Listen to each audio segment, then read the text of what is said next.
नमस्कार मंच, मेरा नाम अंकिता पारीक है। मैं तार शतक मंडल को नमन करते हुए और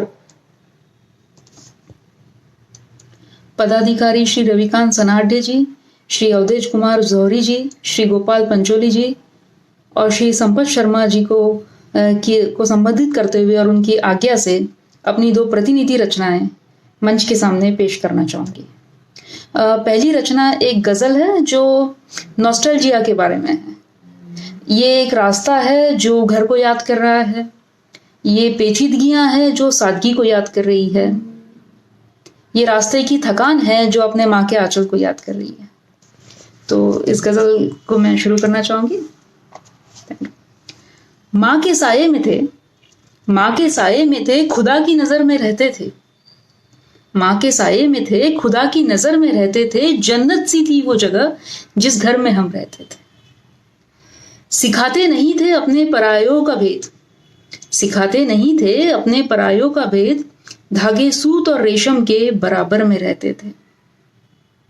चांद सितारों को नापने कितनी दूर आ गए, चांद सितारों को नापने कितनी दूर आ गए। बचपन में जो हमारी ठोकर में रहते थे। सुना है उस प्यार को अब कहते हैं बंदिश, सुना है उस प्यार को अब कहते हैं बंदिश।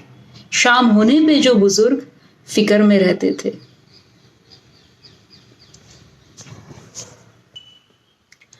हवा में बना रखे हैं तुमने दोस्त हजारों, हवा में बना रखे हैं तुमने दोस्त हजारों। हमारे तो चंद दिलो जिगर में रहते थे। हौसले थे ऊंचे, ख्वाहिशें लंबी लंबी, हौसले थे ऊंचे और ख्वाहिशें लंबी लंबी। पाँव मगर सिमटे चादर में रहते थे। हम चलते थे तो सुकून भी साथ चलता था, हम चलते थे तो सुकून भी साथ चलता था। कांधे पे लेके मंजिल हम सफर में रहते थे। जन्नत सी थी वो जगह जिस घर में हम रहते थे। Thank you. और अगली जो मेरी रचना है वो प्यार के बारे में है, प्यार में कुछ ताने देने के बारे में है। वो इस तरह से है कि बेशर्म बेदर्द बेकदर बेमुरव्वत, बेशर्म बेदर्द बेकदर बेमुरव्वत, चलो मैं ही सही। बेशर्म बेदर्द बेकदर बेमुरव्वत, चलो मैं ही सही। हम दोनों में से है कोई तो गलत, चलो मैं ही सही।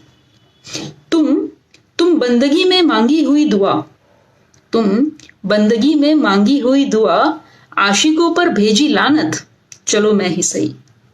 तुम डंके की चोट पर निभाए गए फर्ज, तुम डंके की चोट पर निभाए गए फर्ज। दिल को चुपके से सूझी शरारत, चलो मैं ही सही। तुम रस्मों रिवाजों से मिली हुई घुटन, तुम रस्मों रिवाजों से मिली हुई घुटन। मर्जी से जीने की राहत, चलो मैं ही सही। तुम्हें मुबारक हो इनकार का सुकून, तुम्हें मुबारक हो इनकार का सुकून। हाँ करके पाली आफत, चलो मैं ही सही। और ये जो आखिरी कुछ लफ्ज है इसके, ये पूरे माहौल को बयां करते हैं कि तुम वो उसूल जो कभी झुक नहीं सकते, तुम वो उसूल जो कभी झुक नहीं सकते। लौट कर आने वाली मोहब्बत, चलो मैं ही सही। हम दोनों में से है कोई तो गलत, चलो मैं ही सही। मुझे ये मौका देने के लिए बहुत बहुत धन्यवाद और इस मंच से जोड़ने के लिए मैं नीतू पुरोहित जी का भी बहुत बहुत धन्यवाद करना चाहूंगी। शुक्रिया।